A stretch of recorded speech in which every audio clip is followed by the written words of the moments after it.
Hello everyone and welcome to the Commentator Ninja channel. My name is Mary Layton, I am the Commentator Ninja, and today we are going to talk about the Ninja USA World Cup event. The who, what, when, where, why, and most importantly, how is this going to impact the sport that we all know and love? You may have heard the name Ninja USA mentioned a couple of times in relation to this event, so who are they? Ninja USA is currently positioned as the national governing body in the United States when it comes to ninja. They are affiliated with World Obstacle. World Obstacle represents obstacle racing sports across the globe and has been awarded GAISF observer status. I won't go too much into detail about what that means, but big picture view here, Ninja USA is the best positioned organization to bring ninja to the Olympics. If you're watching this YouTube episode and you're still kind of confused about what is this Ninja World Cup event and is it part of modern pentathlon, don't worry, you're definitely not the only one, and that confusion is really not on you either. Ninja USA has been funneling all of its information through the Ninja Passport, and while the information is definitely out there, it's not super apparent or super easy to find, and so I'm not really surprised that people are still confused and in some cases, unfortunately, not even really aware about the event. To add to that lack of readily findable information, there's been some confusion between this event and the new fifth discipline in modern pentathlon, which is obstacle course racing, think Spartan type races, but it's being marketed as Ninja Warrior because Ninja Warrior is a more recognized term and they're trying to build hype up for the event.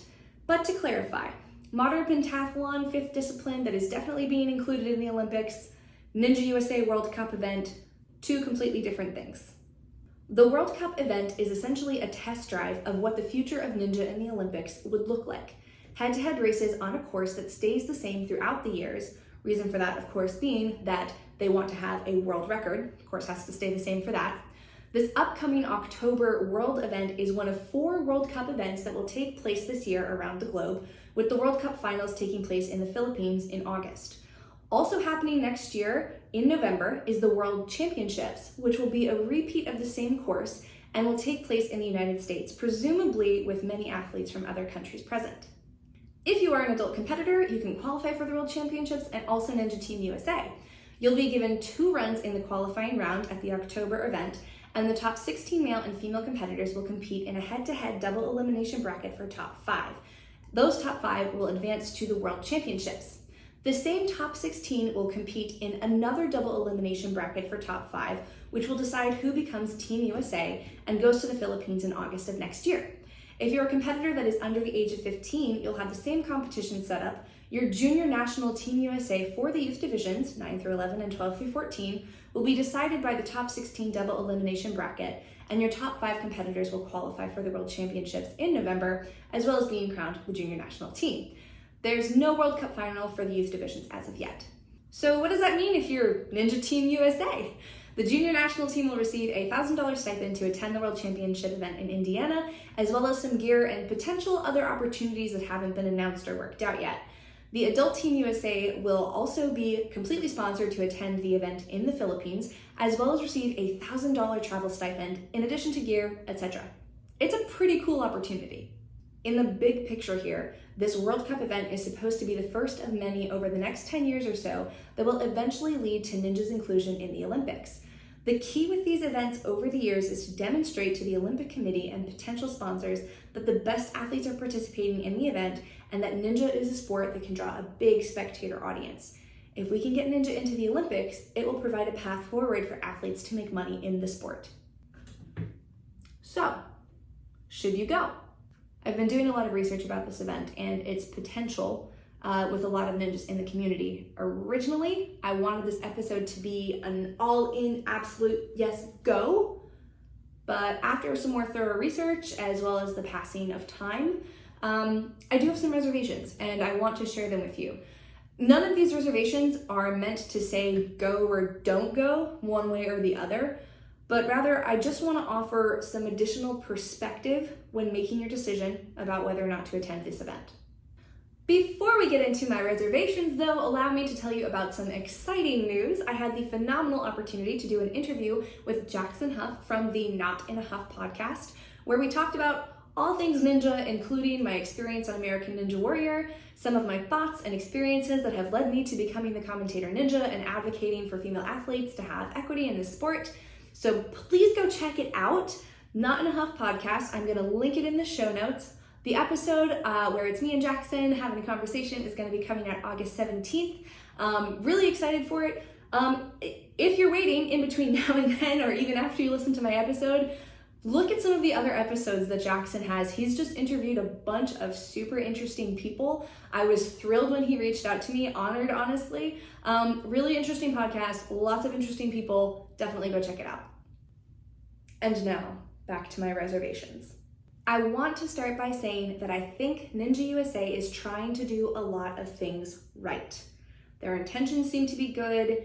They seem to want to be a learning organization. You know, they talk a lot about listening to feedback, making the events better over the years, adjusting as we go to make sure everything is right by the time we get to the Olympics. And they've asked some solid Ninja community representatives to be on their advisory board. So all good things. However, it's all talk until you actually walk it out, right? So the test event that happened this weekend, kind of a trial run before going into this World Cup event, it had a lot of serious issues, all right? So the first half of the event was canceled 12 hours before it happened. Not only that, but athletes were promised a head-to-head competition similar to the event in October. There was only one course that was actually set up. The Ninja USA team was really scrambling for volunteers at absolutely the last minute. And the safety padding, it was better than a casino carpet, but not by much. So yeah, a lot of issues here. So if Ninja USA is truly a learning organization, I mean, they've kind of given themselves a really great opportunity to prove that they are who they say they are here. I'm really hoping to see that they demonstrate they are a learning organization by making some significant improvements from this test event at their actual event in October. So that's really what's going to be what tells us if Ninja USA is truly looking out for the best interests of the community and is actually truly willing to listen to feedback about how to get better. My next reservation, it isn't even about Ninja USA and whether or not they're the right organization to bring Ninja to the Olympics or the right organization to be hosting these events or anything like that. It's really about what would this mean for the sport of Ninja if it succeeds.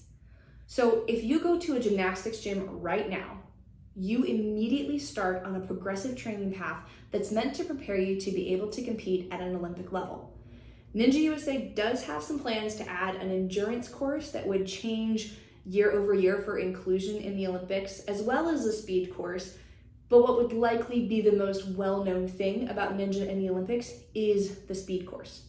Do we really want our sport to be defined by a course that never changes? Do we want our sport to stop being you versus the course and become you versus the other athletes? Do we really want our highest level of competition to be on a course that we've known about for 4 years? Do you want to train to do one course for 4 years? Do we want pole graspers to be a Ninja Olympic obstacle? I said in my original episode about Ninja being included in the Olympics that I didn't think Ninja was established enough to be ready to have a national governing body. And after a lot of conversations with other ninjas that are very strong leaders in the community that I have a lot of respect for, I'm not even sure that getting Ninja into the Olympics is the right move if we want to maintain the creativity, the community, the support that athletes have for one another, all of the things that make Ninja the sport that it is. We obviously want Ninja to be a sport that's recognized and has opportunity for all of the athletes involved, all of the coaches involved, everyone who wants to be a part of the sport. We want it to grow to the point that those opportunities are available, but not at the cost of what makes Ninja what it is, not at the cost of what makes Ninja, Ninja. Obviously, I can't tell the future. Maybe this World Cup thing's gonna work out and we'll be in the Olympics and we'll be able to figure out a way to keep the integrity of the sport, keep the sport Ninja, and keep that creativity, that community. Maybe we'll figure it out. I don't know. Whatever direction this ends up heading in, I want to remind all of you athletes that right now, you have the power. You get to choose what competitions you go to and who you support. You get to help guide the direction of the sport, whether it's through where you compete, who you give feedback to, or using your social media platforms to promote certain leagues or events. So you have a lot of power here. And with great power comes great responsibility. So, stay true to yourself, what you think is going to be best for the sport, but don't just think about you, right? Think about the next generations of ninja coming after you. Think about, what do you want this sport to look like for them in the future? And what do you have to do now in order to start getting things moving for that to happen for them? I'm going to leave you with this final thought here from a well-respected ninja who's had a lot more experience than I have, the one and only Jamie Ron. He said this, and it has stuck with me. Football is not an Olympic sport. Time for a tech talk. Hello, everyone, and welcome to the second set of Tech Talks with Matt Bradley. Very exciting to be here today. Back here again for our second Tech Talk. Bleh, bleh, bleh. I'm just gonna do that again. Back here again for our second Tech Talk. Today, as you might have guessed, we are going to talk about ice picks. Ice picks, super trendy right now. Everyone's buying them. You can do lots of fun tricks with them. Shout out TK Ninja Tricks, loves the ice pick tricks. So we're just gonna talk about some general technique on utilizing this as you're moving through obstacles, and we'll talk a little bit about the element itself and how that can somehow impact how you use it and what you can do with it. So take it away, Matt Bradley. Yeah, ice picks are a really unique object. Like with bars and rings, a lot of times it's not like it's the placement that's the issue with those. With ice pick, it's more the getting it off, which makes it pretty unique. The only thing that's like that is fly hooks on stage 1 of A&W, where you're more likely to like get caught on the first hook than you are to miss the second one. And one thing that affects it is how long the hook is. This is a really small ice pick. The hook doesn't even make like a full half circle. The ones that you more commonly see from my Ninja Source probably come to there, I'd say. Another thing that'll like help you take it off is where your hands are. If you're down here, then it like changes where it is. So there's more that you have to get off. If you hold like up here, it can be like a bit scarier because you're barely on there, but being barely on there also makes it a lot easier to get off. The main thing I think about when I'm taking ice pick off is my wrist action. I pull back and push forward with my arms. I also try and get my hips really high. So I do more of like an underbar type of motion instead of like a standard lâché throw. All right, very cool. Why don't we go ahead and get a little demo here?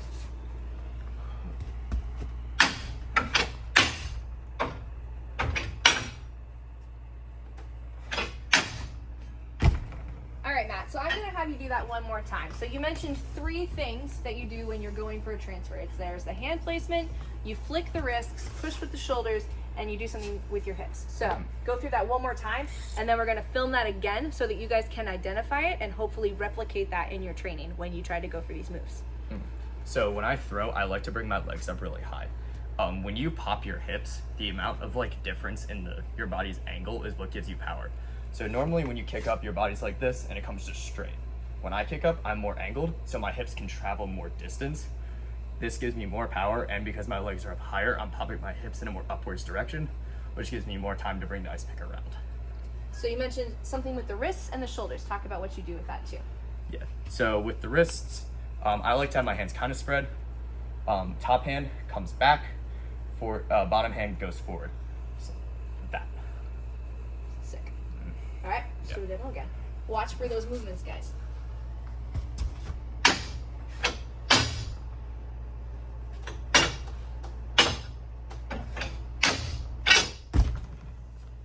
Awesome.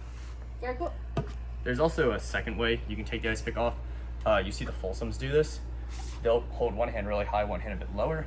Then on their throat, they'll release, flick their wrist back, and re-grab it. I don't love that way, but it works for them. They can lâché a lot further than I can with an ice pick.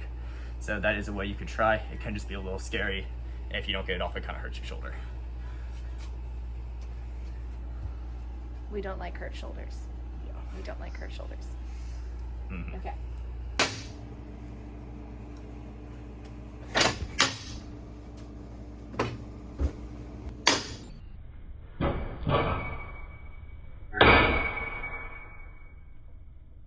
So another thing that we sometimes see in competitions, either with a cane or with an ice pick, is that you have to go from one bar to another, or sometimes you even have to change the direction of the ice pick to either lâché to another element or something like that. So talk to us a little bit about that. Yeah, so with that flip, the main thing I think of is going on my backswing. So you have a little swing, the ice pick already accelerates your swing because it's a pendulum. So get a little swing, on your backswing, pull up, kind of like that beginner salmon ladder technique. Pop it up and twists your wrist. You don't really need to twist your body. As long as you get the cane on, it'll twist you. Cool. Let's have a demo. Right there. So like if you notice, I only twist my wrists, and then as I come down, the cane twists me. Yeah, so he's popping up, just like you just said, popping up.